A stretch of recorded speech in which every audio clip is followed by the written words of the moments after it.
새누리당이 내년 총선 공천 규칙을 논의하기 위한 공천특별기구를 이제 곧 발족시킵니다.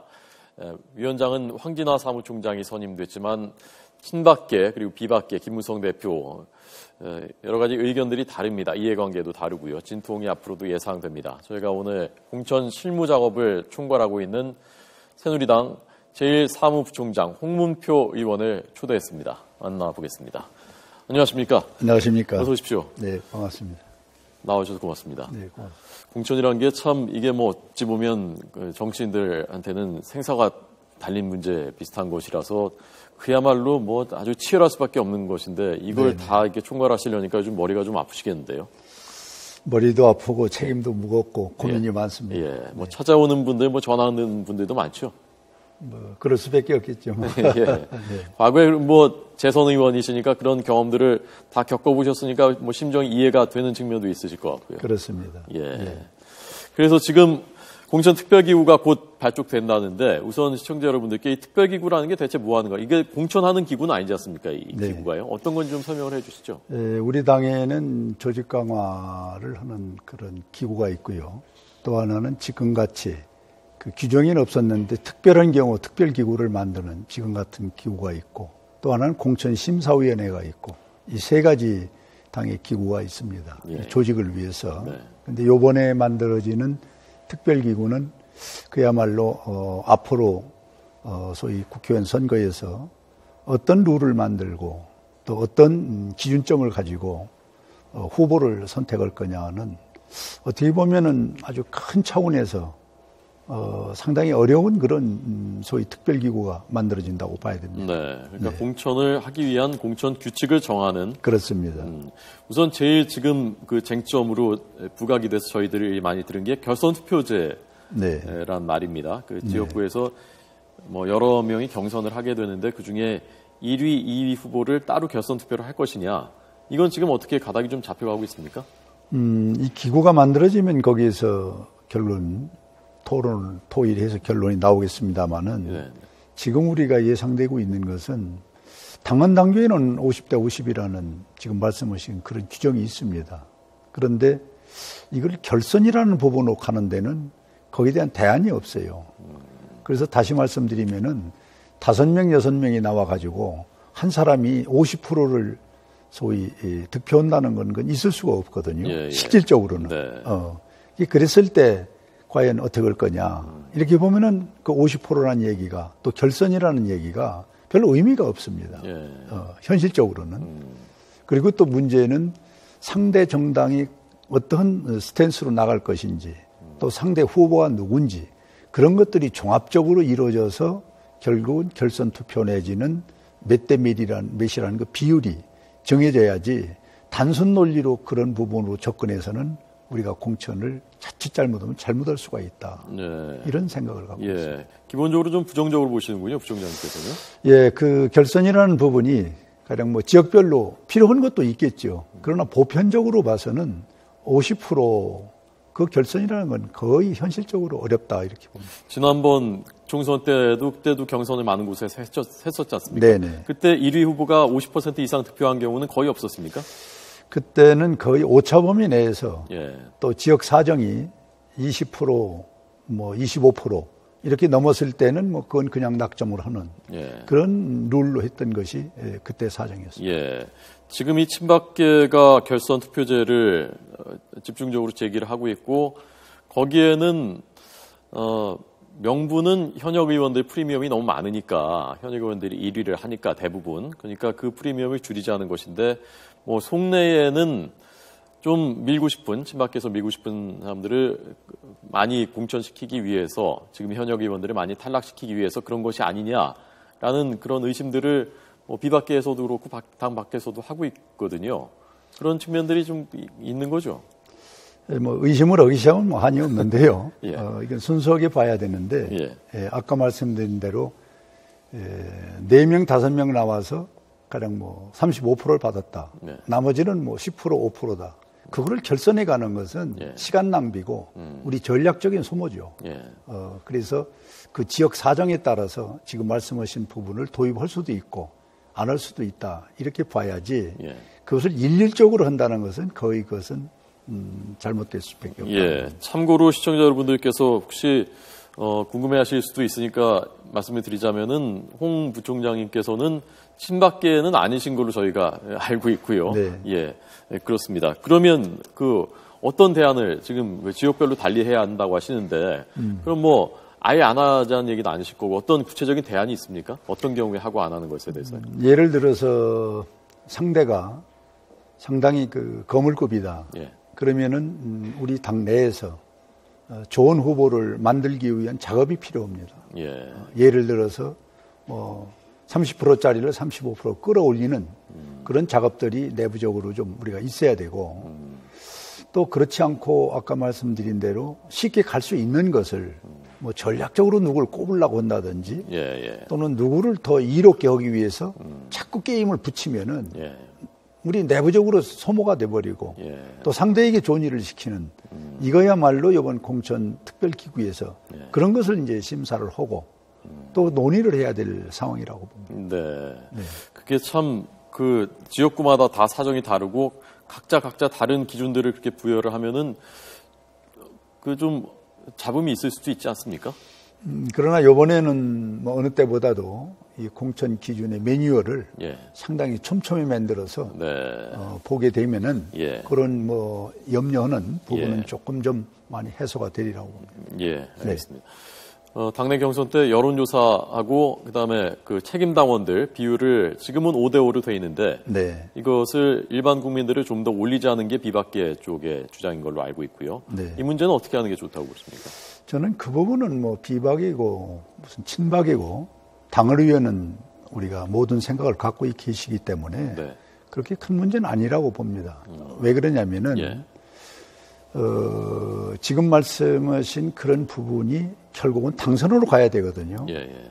그런데 그것을 비박 친박 나누다가 당선권에서 멀어지는 우리끼리의 어떤 논쟁이 가버리면은 네. 그건 당을 위해서도 그렇고 국가를 위해서도 아주 큰 우를 머무는 게 되기 때문에 예. 저는 그 문제는 상당히 쉽게 접근이 되리라고 봅니다. 어떤 쪽으로요? 올리는 쪽으로요? 일반 국민 비율을? 그렇죠. 지금 우리 새누리당의 김무성 대표께서 예. 또 우리 당론으로 오픈 프라이머리를 주장해서 예, 예. 국민의 78% 이상의 지지를 받았던 이 정책이 네. 지금 야당이 결국 저렇게 20% 전략 공천하겠다 하는 바람에 이제 무산이 됐지 않습니까? 예, 예. 그렇다면은 국민이 원하는 78%를 우리가 포기한 건 아닙니다. 그러면은 그 오픈 프라이머리 정신으로 가야 된다. 예. 어느 때는 국민에게 공천권을 돌려준다고 그래놓고 지금은 또 사정이 달랐으니까 50대 50 하겠다면은 그건 우리가 국민을 속이는 행동이 되기 때문에 네. 우리는 결국 오픈 프라이머리 정신, 상향식 정신으로 간다면은 네. 뭐 8대 2가 되든 7대 3이 되든 그 국민이 원하는 쪽으로 공천제도로 가려고 하는 것이 예. 지금 저희들이 준비하는 과정이다. 그 친박께서 좀 반발할 것 같은데요. 그러면요? 저는 그 부분은 예. 뭐 친박이든 비박이든 예. 결국 우리가 많이 당선돼야 되고 예. 또 국민이 원하는 정치를 해야 되기 때문에 네, 네. 예, 그렇게 뭐 반대하지 않을 걸로 예측을 합니다. 예. 부총장님께서는 어쨌건 오픈 프라이머리의 정신에 국민들이 직접 뽑는 네. 그 정신을 살려나가야 된다는 쪽으로 방향을 그렇습니다. 잡으셨는데 네. 지금 그 전략 공천이 그러면 아예 없는 것이냐? 그래서 이른바 지역 우선 추천제인가요? 우선 추천제. 우선 추천제. 네. 그것이 뭐 경쟁력이 현저히 낮은 지역은 경선 안 하고 공천을 할 수 있다 이렇게 되니까 이게 어떻게 보면 또 전략 공천이 되는 것 아니냐라는 그 생각을 하는 분들도 있단 말입니다. 어떻습니까? 전략 공천 아예 없는 겁니까? 우선 추천제와 우선 공천제와 전략 공천은 분명히 다릅니다. 예. 전략 공천은 특정인을 심겠다, 꼽겠다, 공천 주겠다. 뭐 솔직히 노골적으로 그런 거거든요. 예, 예. 그거는 국민이나 우리 당원들이 시대적으로 받아들일 수가 없습니다. 예. 그러면 이제 우선 공천이 뭐냐?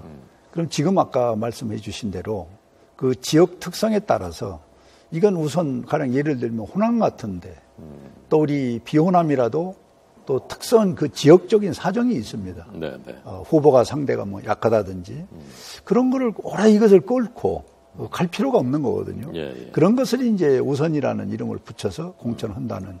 그래서 완전히 어떻게 보면 비슷하고 예. 어떻게 보면 연계가 되는데 주위 조직원은 입장에서는 분명히 이거는 다릅니다. 네. 그러니까 예컨대 대구 경북이라든가 TK 또 서울 강남 이런 지역은 이게 전혀 적용이 되지 않을 것이다. 그러니까 우선 지역 그렇게 하면은 이제 국민들로부터 아주 짜증스러운 예. 문제를 불러일으키지요. 네. 예. 네. 알겠습니다. 네.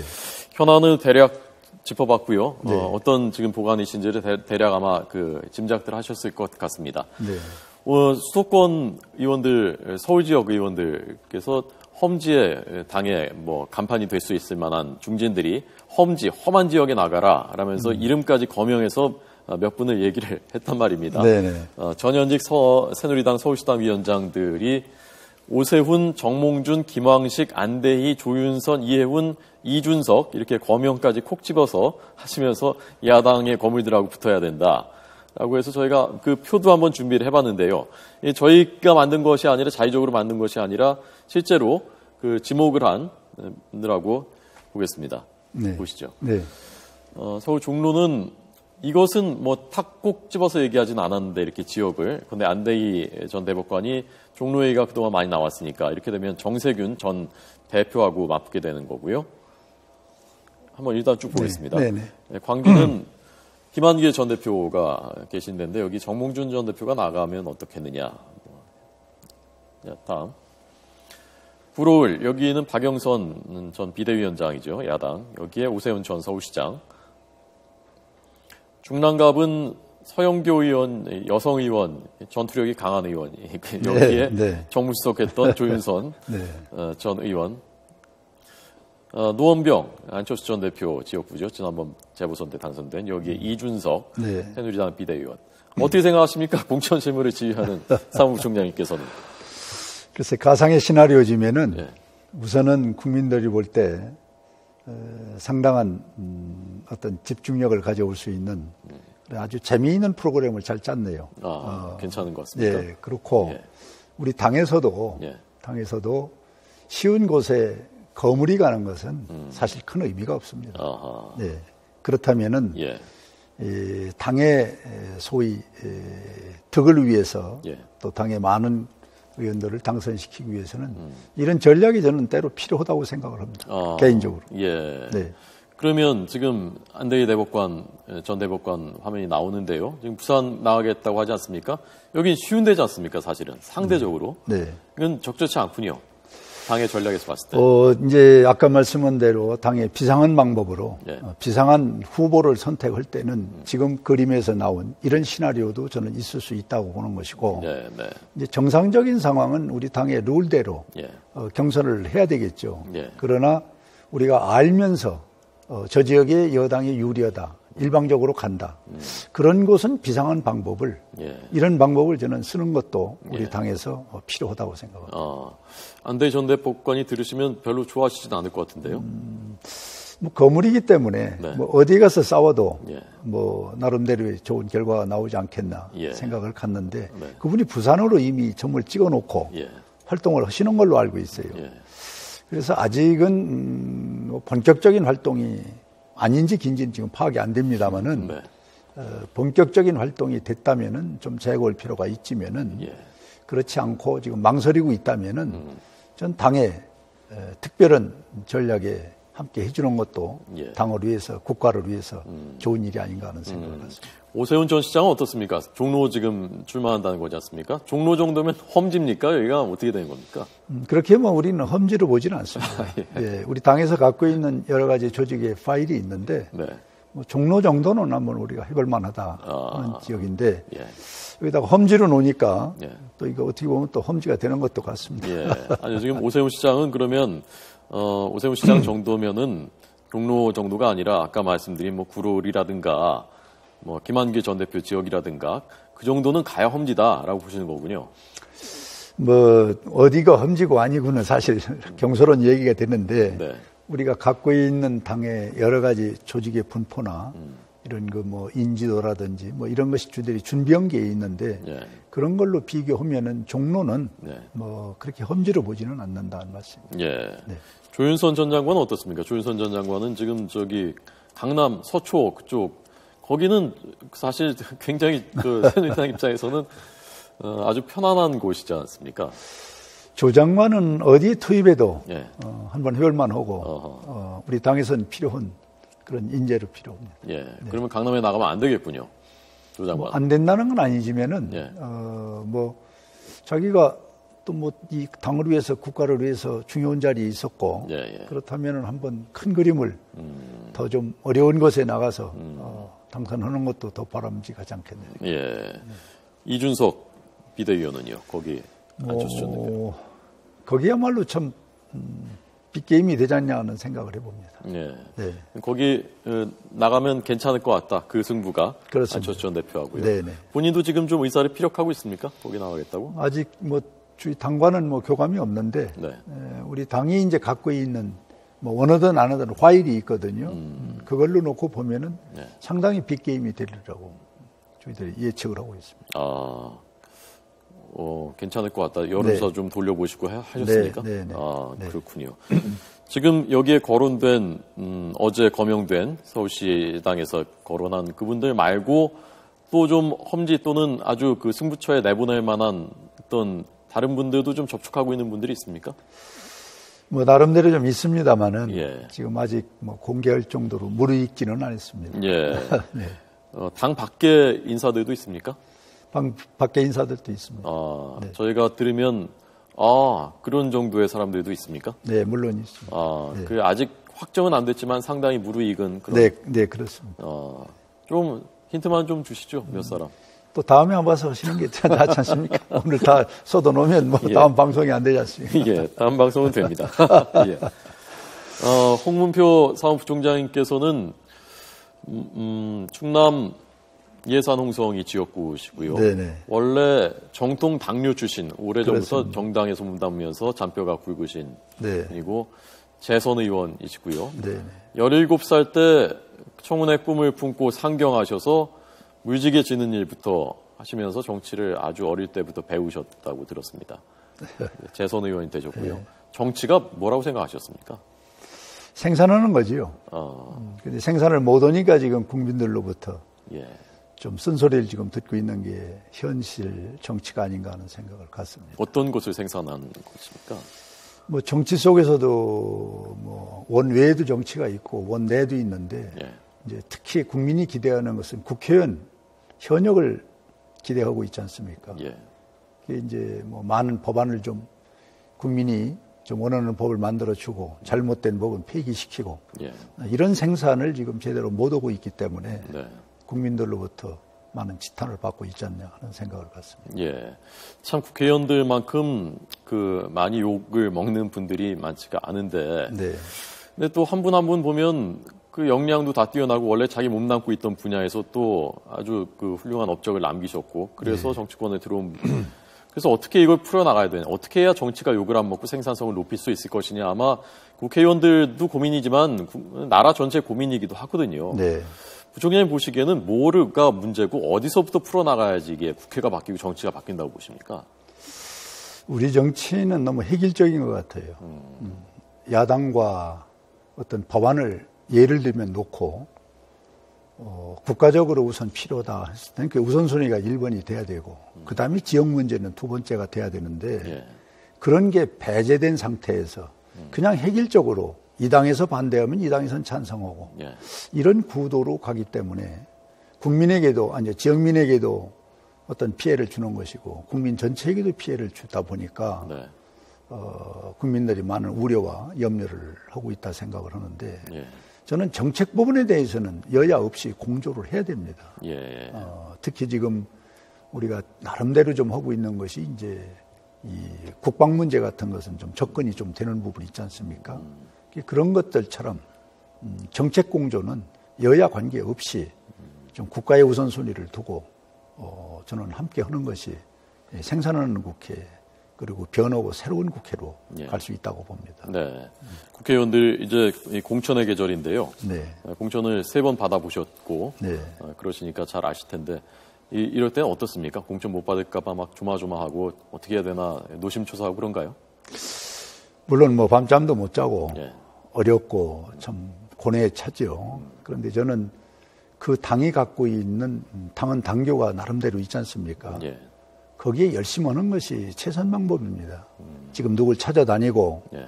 또는 뭐 이 금전적으로 뭐 유권자를 현혹한다든지 금품 향을 또는 뭐 선거법 이런 데에 저촉되는 일을 하지 말고 당헌 당규에 따라서 열심히 하면은 저는 그 대가는 있다고 봅니다. 이번에도 어제 우리 최고위에서 결정을 했습니다마는 얼마 전에 지방자치단체장들이 당선됐는데 지금 사표를 쓰고 또 국회의원 나가겠다고 그러면은 그 공백 기간 그 지역의 국가에 사실 엄청난 피해를 주는 거거든요. 네, 네. 그런 것들은 좀 우리 당에서 이번에 지양할 거고 예. 또 뭐 이 사법적으로 지금 뭐 검찰에 조사를 받는다든지 재판 중이라든지 이건 또 뭐 야당에서 먼저 치고 나와서 예. 우리 당에서도 뭐 그 기준점을 또 둘 수밖에 없고 네. 더욱이 이제 우리가 좀 관가해서는 안 되는 것은 그 지역에 살지 않는 사람이 그 지역에 가서 국회의원 하겠다는 분들이 있습니다. 그 명성만 가지고. 그런데 지방자치 20년에 그런 정치를 지방에서는 원하지 않습니다. 그 동네 실정을 알고 어디 문제점이 있고 무슨 정책이 필요한 거를 알아야 되는데 아무것도 모르고 그냥 이름만 갖고 나온다고 그러면은 그건 그 지역의 발전이 또 국가 발전이 될 수가 없는 거죠.